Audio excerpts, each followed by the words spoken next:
मानहियो जान से छोड़बो नहीं आसान से मरलो पछीन के ले अइबो भगवान से।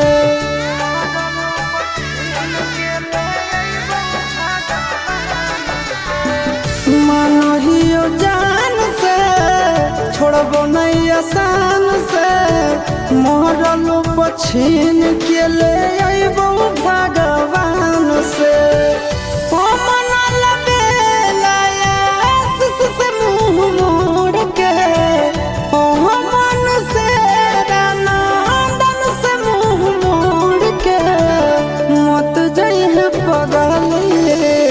पगला के छोड़ के मत जाइए पगला के छोड़ के।